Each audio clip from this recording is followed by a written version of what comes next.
Hari ini ada berita yang cukup menggembirakan buat saya terutama.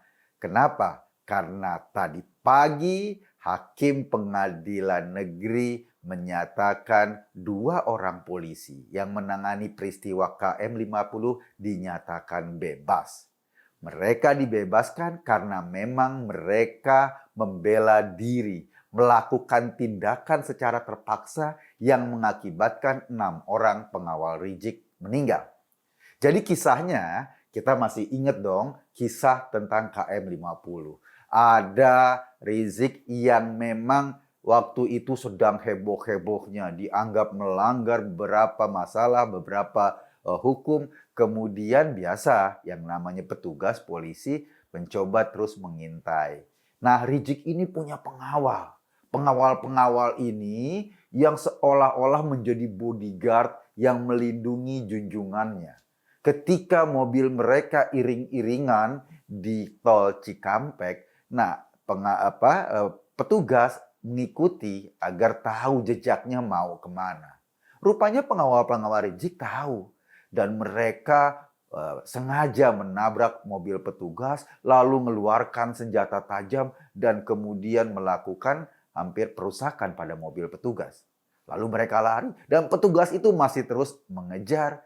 Bukan cuma itu, mereka nembakin petugas.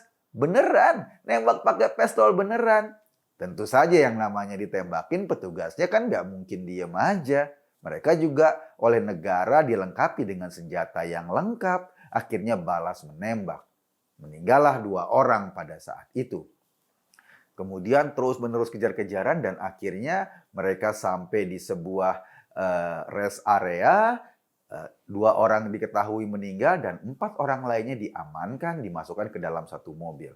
Lalu pas di jalan, ketika mobil itu di jalan pengen dibawa ke kantor polisi, 4 orang ini ngelawan lagi di dalam mobil. Mau ngambil senjata petugas.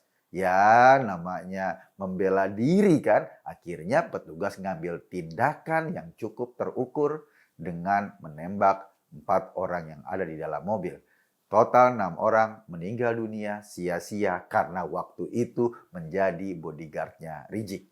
Nah, dengan peristiwa ini kemudian digoreng-goreng. Haikal Hasan bilang 6 orang ini adalah suhada. Suhada yang nembaki petugas lalu dibalas petugas dan kemudian akhirnya tewas. Banyak orang yang melakukan protes. Bahkan baliho-baliho kemarin tuh di Madura atau di Sampang masih ada itu KM50, suhada KM50. Terus-menerus digoreng sedemikian rupa yang kemudian secara psikologis menekan proses persidangan ini. Bukan cuma itu, Amin Rais, kemudian ada Marwan Batubara dan beberapa orang lainnya membentuk sebuah tim namanya TP3. Tim ini sampai datangi Presiden Jokowi ke istana. Yang serunya, Presiden cuma ngomong, "Oke, kalau Anda punya bukti, silahkan dikirimkan, silahkan disampaikan. Saya tunggu," kata Presiden. Ujung-ujungnya memang mereka nggak punya bukti apa-apa. Yang ada cuma goreng-gorengan di lapangan doang. Yang ada cuma cerita Haikal Hasan yang ngaku ketemu sama Nabi dalam mimpinya. Yang ada cuma halusinasi saja karena mereka memang secara konkret nggak punya bukti yang pas atau nggak punya bukti yang real untuk membuktikan bahwa peristiwa itu merupakan penembakan secara direncanakan. Yang terjadi menurut data di persidangan kan itu adalah pembelaan para polisi atau para petugas. Pembelaan terpaksa namanya. Bahkan Komnas HAM juga sudah melakukan penelitian di lapangan. Benarkah ada peristiwa tembak-menembak? Benarkah ada peristiwa perlawanan? Benarkah mereka itu bawa senjata tajam dan senjata api? Dan semuanya clear. Oleh Komnas HAM dikatakan bahwa ini memang terjadi peristiwa tembak-menembak. Itu bukti yang dari Komnas HAM. Artinya bukti-bukti itu semua clear dan nyata.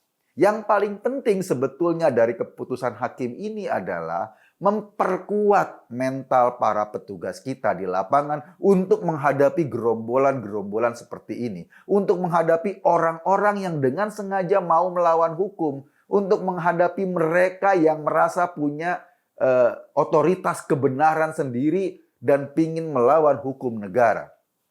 Ketika palu hakim diketukkan dan dua polisi ini bebas, kita akhirnya tahu bahwa hukum masih berpihak pada orang-orang yang menjalankan tugasnya dengan baik, bukan pada kelompok organisasi preman yang selalu menekan dan bawa-bawa senjata kemana-mana. Sehingga pada akhirnya akan membangkitkan mental semua orang. Coba kalau diputus bersalah. Kan itu akan menjadi isu yang akan diramaikan oleh kelompok-kelompok mereka untuk terus-menerus menekan negara. Sebetulnya pertimbangannya bukan pertimbangan politik itu juga sih. Kita yakin pada saat memutuskan sebuah perkara hukum, pertimbangan hakim semata-mata berdasarkan fakta dan realita di lapangan. Soal kompor-komporan di luar, soal omong-omong gede di luar, soal istilah-istilah suhada, kalaupun itu belum tentu suhada, barangkali juga suhada palsu, itu nggak menjadi pertimbangan hakim ketika memutuskan perkara. Dan sekarang kita tentu saja bisa menarik nafas lega. Drama KM 50 sudah terkubur dan fakta hukum sudah dibeberkan dengan nyata. Mereka tidak bisa lagi terus-menerus mendramatisasi peristiwa KM 50 sebagai peristiwa persekusi atau peristiwa kekerasan yang dilakukan oleh aparat. Mereka tidak bisa lagi menggunakan ini untuk menciptakan gelombang protes, untuk menciptakan gelombang ketidakpuasan atau untuk mendiskreditkan polisi dan aparat keamanan kita. Dan sekarang karena peristiwa itu sudah selesai, waktunya kita happy nonton di Mandalika, bisa nonton lewat televisi, ada peristiwa menarik di Indonesia. Balapan keren namanya MotoGP. Kenapa namanya MotoGP? Ya karena itu keren. Kalau hancur mungkin namanya MotoAB. Saya cuma ngajak Anda berpikir, kesimpulannya ya terserah Anda. Terima kasih.